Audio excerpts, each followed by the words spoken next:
Olá, turma! Vamos à nossa aula, então, no estudo dos fungos. Quem são os fungos?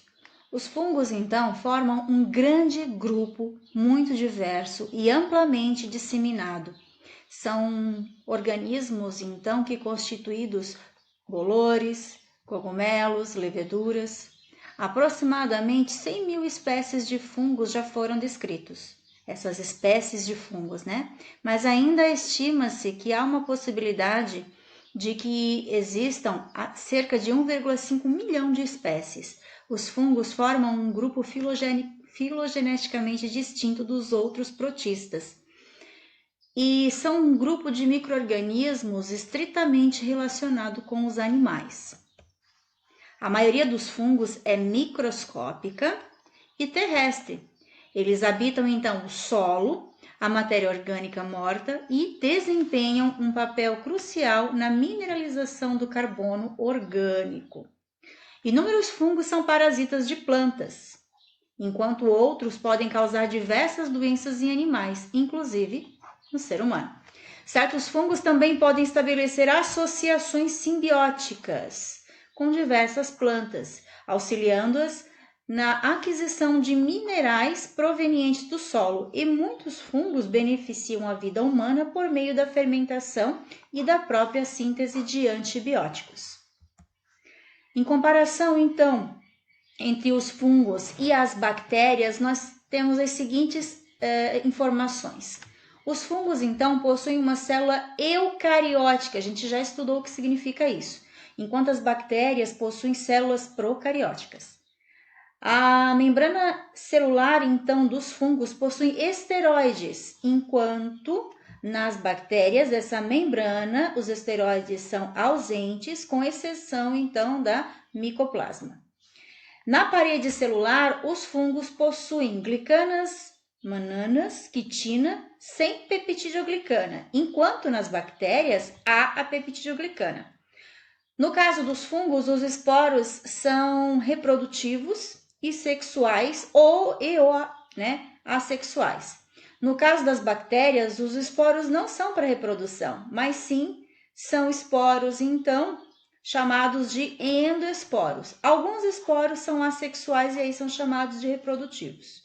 No caso do metabolismo, para os fungos, ele é limitado e heterotrófico, aeróbico, anaeróbico facultativo. No caso das bactérias, é heterotrófico, autotrófico, fotoautotrófico, aeróbico, anaeróbico, facultativo ou ainda anaeróbico. Na fisiologia fúngica, nós temos o seguinte: nutrição e fisiologia. Os químicos são chamados de quimio-organotróficos. Então, geralmente, eles apresentam uma certa exigência nutricional muito simples, sendo a maioria aeróbica. Eles se alimentam, então, por meio de secreção de enzimas extracelulares que vão digerir o material polimérico com polímeros e proteínas, por exemplo, né? Ou então monômeros que são assimilados aí pelo recurso, como recurso de carbono e energia. São decompositores e assim digerem animais mortos e material vegetal também.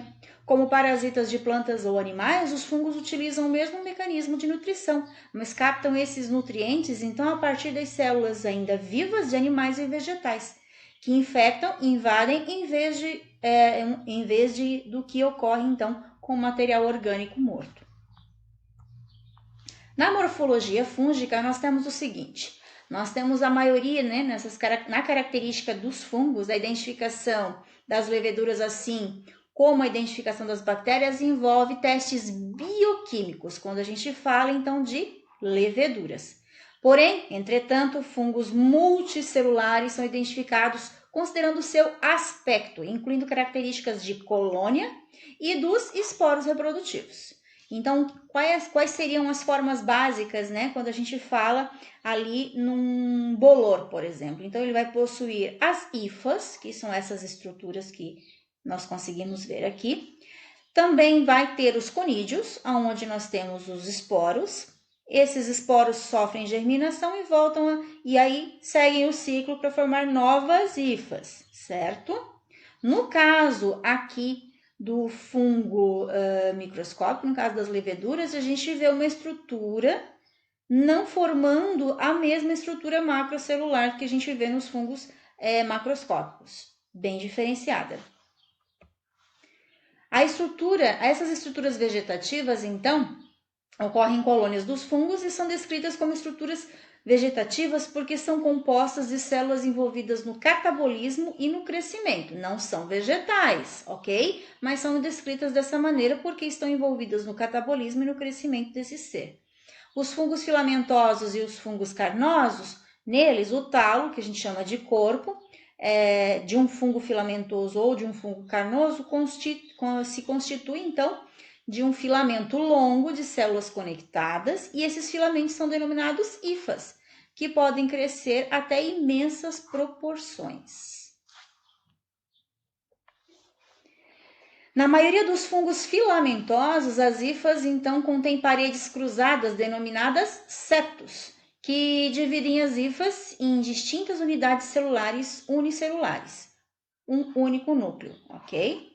Essas hifas são chamadas de hifas septadas, porque possuem os septos. Em algumas poucas classes de fungos, as hifas não contêm septos e se apresentam então como células longas e contínuas, com muitos núcleos. Então, essas hifas são chamadas de hifas cenocíticas, que seria este caso aqui, as septadas e as cenocíticas. Mesmo nos fungos com hifas septadas, geralmente há aberturas nos septos, que fazem com que o citoplasma, então, das células adjacentes sejam contíguos. Esses fungos também são, na verdade, organismos cenocíticos. As hifas crescem por prolongamentos nas extremidades. Cada parte da hifa é capaz de crescer e quando um fragmento é quebrado, ele pode se alongar para formar uma nova hifa. Em laboratório, os fungos geralmente crescem a partir de fragmentos obtidos então do talo do fungo. A porção de uma hifa que contém nutriente é chamada de hifa vegetativa. A porção envolvida na reprodução é chamada de hifa reprodutiva ou aérea, assim chamada porque se projeta acima da superfície, crescendo, onde esse fungo está crescendo. As hifas aéreas frequentemente sustentam os esporos reprodutivos. Então, a gente tem a estrutura reprodutora aqui, ilustrada. Nele, a gente tem, então, a estrutura produtora de esporos e as hifas que se projetam acima da superfície. Na parede celular dos fungos, né? Ela é muito complexa quimicamente, apresentando uma matriz extramucilagenosa, formada por um polissacarídeo solúvel. As espécies de fungos verdadeiros apresentam uma parede formada por uma matriz de fibras de quitina. Já os oomycetes apresentam, que é um grupo, né, gente, dos fungos, apresentam uma parede formada por celulose, um dos motivos para considerar esse grupo um dos pseudos fungos, que é o que a gente vai ver mais para frente. Os protistas myxomicetes, também considerados pseudofungos, não apresentam parede celular, por isso também são chamados de pseudofungos. É importante ressaltar que a quitina, apesar de ser um componente típico do exoesqueleto dos artrópodes, também pode estar presente nas paredes celulares, então, de algas verdes, como por exemplo. Material de reserva. O que a gente sabe que existe nos fungos é o glicogênio. O glicogênio é a principal substância de reserva nos fungos e nos animais. Ele é, assim como o amido, são polissacarídeos constituídos de uma cadeia de monômeros de glicose. O amido é composto por duas frações, a amilose, formada por uma cadeia linear pouco ramificada, a amilopectina, muito ramificada, né? O glicogênio assemelha-se a esta última cadeia de amido, sendo ainda muito mais ramificado. Na reprodução dos fungos. Os fungos, eles reproduzem-se assexuadamente de três formas. Pelo crescimento e pela disseminação dos filamentos hifas, como eu já comentei. Pela reprodução assexuada por esporos. Ou então pela simples divisão celular, como ocorre nas leveduras por brotamento, que é esse caso aqui. Nos fungos, assim como nas algas e em outros vários organismos, ocorre dois tipos de reprodução. Há o que a gente chama de reprodução assexuada, que envolve apenas mitose, e assexuada, resultado então da plasmogamia, cariogamia e meiose. A reprodução assexuada é mais importante para a multiplicação e para a dispersão, enquanto a reprodução sexuada tem como principal função a produção de variabilidade genética da progênie. Na reprodução assexuada, existem dois tipos que podem ser classificados então como somática e espórica. São exemplos então de reprodução somática, né? A gemação ou brotamento, fissão, que é uma divisão transversal, seguida pela separação de células filhas e fragmentação das hifas. São exemplos de reprodução espórica, a produção de mitósporos, derivados então da mitose, podendo ser móveis, como os zoósporos, ou imóveis, aplanósporos. Os fungos com zoósporos dominam em ambiente aquático, né? Ou são parasitas de plantas e animais e dependem de líquidos, então, enquanto aqueles que são aplanósporos dominam o ambiente terrestre. Na reprodução sexuada, ainda na assexuada, os esporos são produzidos em grande número, assexuada, são reproduzidos em grande número e resistentes às condições ambientais. Podem ser esporos de fungos conhecidos como ferrugem do trigo, né, do gênero Puccinia. Podem ser encontrados na atmosfera até 10 quilômetros de altitude, tendo sua dispersão sido referida a partir do México até o Canadá, já foi descrito. Podem ser ainda dispersos pela água dos rios ou pela chuva, né? Ou pela superfície de insetos e outros animais. Na reprodução sexuada dos fungos, o processo, então, ocorre com o encontro de gameta, que a gente chama aqui de fusão. E é morfológica e fisiologicamente diverso, ou seja, dependendo do grupo que nós estivermos falando, ela vai ter uma diferença. Nós não vamos entrar em detalhes aqui, tá? Mas vamos falar rapidamente sobre eles. Morfologicamente são distinguidos, então, 5 processos ou tipos de reprodução sexuada. Então, tem a conjugação ou copulação de planogametas, onde a gente tem a fusão de gametas móveis, ou então a espermatização, onde o gameta feminino, que pode ser uma hifa receptiva, permanece fixo ao talo, enquanto o masculino desprende-se do seu micélio e vai aderindo ao feminino.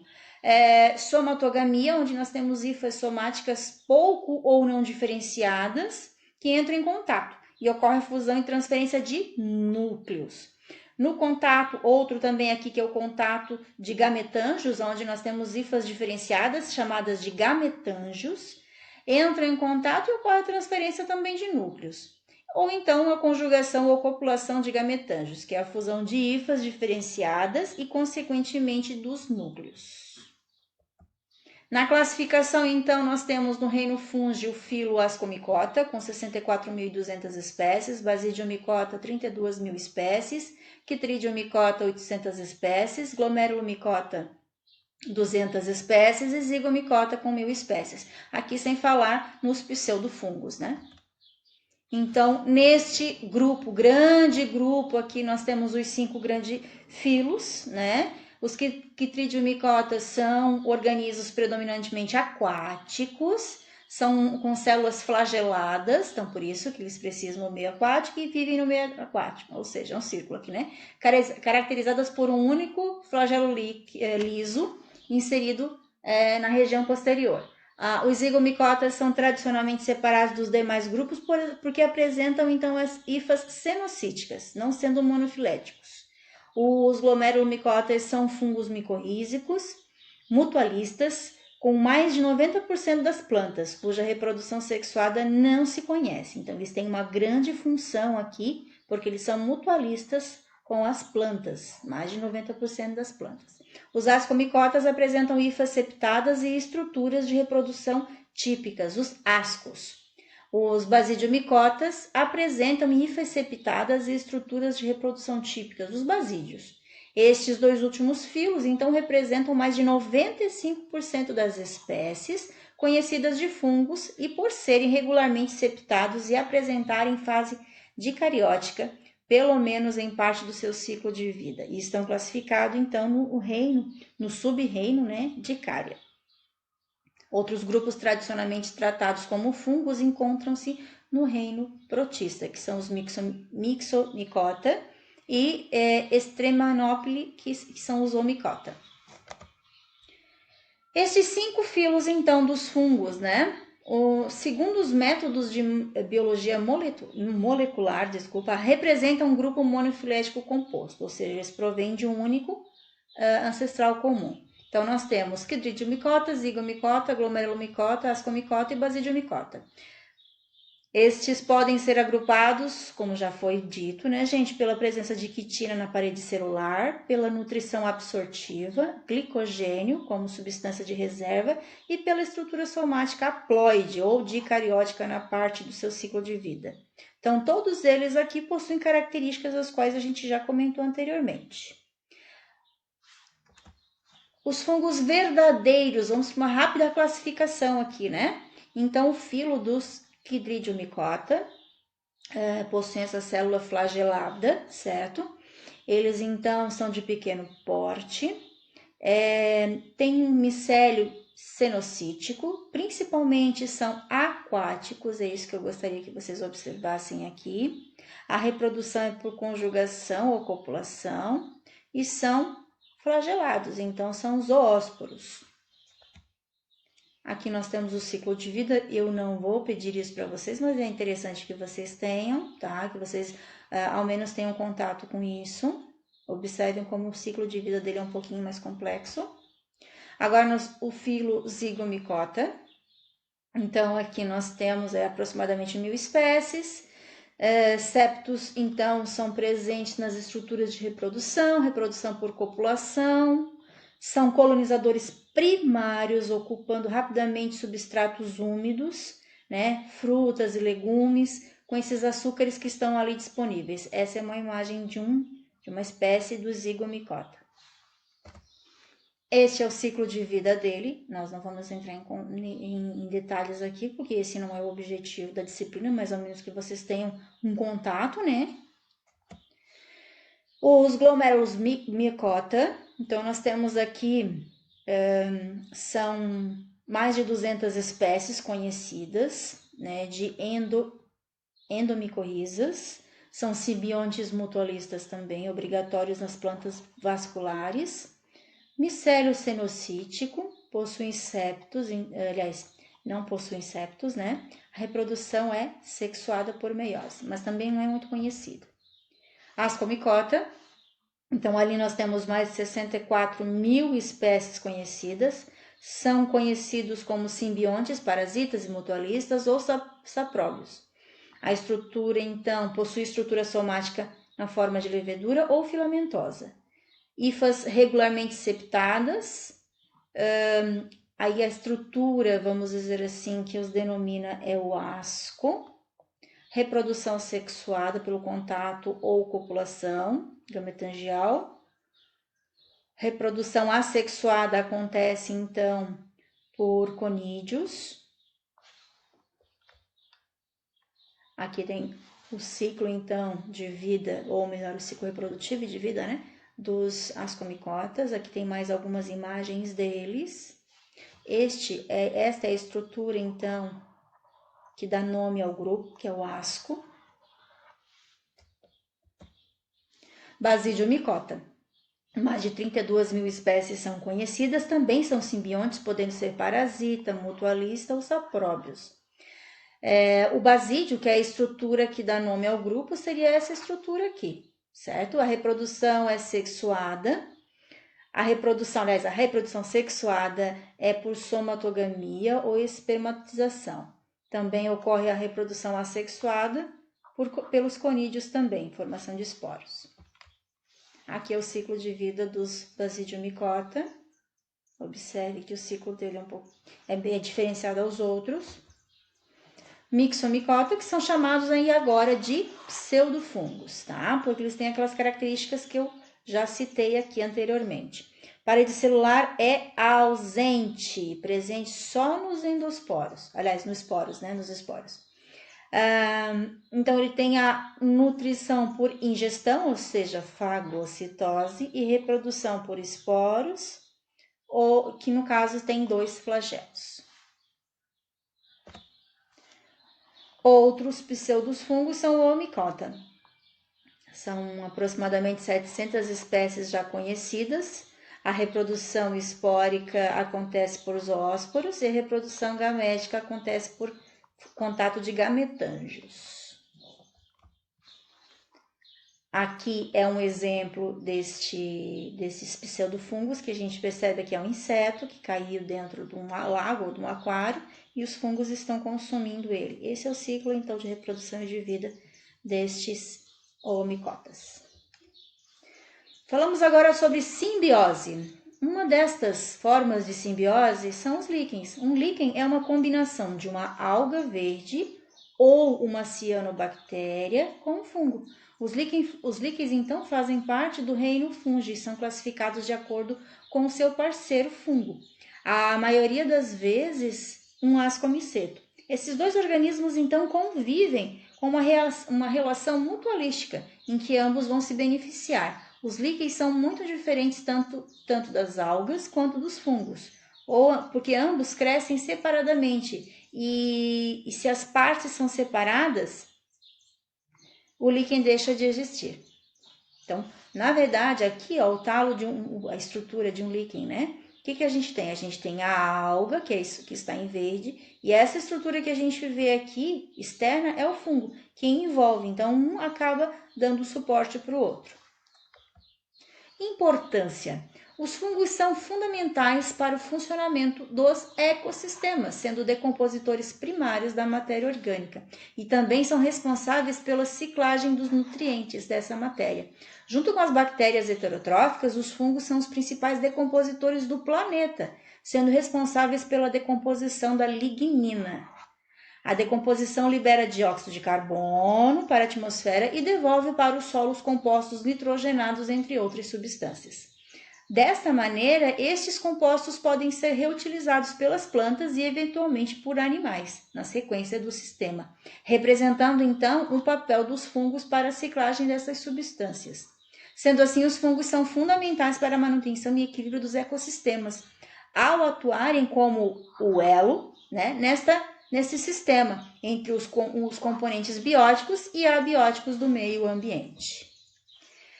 Já na patogênese, nós temos então algumas espécies que formam então, ou que causam, né, alguns problemas, vamos dizer assim, patogênicos. Então aqui eu coloquei algumas espécies para vocês observarem aonde eles são encontrados, né, e geralmente o que eles podem causar. Então, por exemplo, aqui as micoses, né, nós temos espécies de zigomiceto que causam micoses sistêmicas. Nós temos espécies de ascomicetos que causam micoses sistêmicas, cutâneas. Então, eles são encontrados onde? No solo, nos animais. Alguns, geralmente, não têm ainda muita informação, então eles colocam como desconhecido, né? Desculpa. Nós temos aqui tipos de micose cutânea, subcutânea, né? Mucocutânea, sistêmica, basidiomicetos, micose sistêmica, cutânea, ou seja, nós temos aqui uma infinidade de espécies que podem causar essas infecções, mas geralmente alguns podem estar no solo, na água, ou na própria pele humana, ou na pele, no pelo de outros animais. Finalizamos assim a nossa aula, espero que vocês tenham aproveitado e até a nossa próxima aulinha. Tchau, tchau!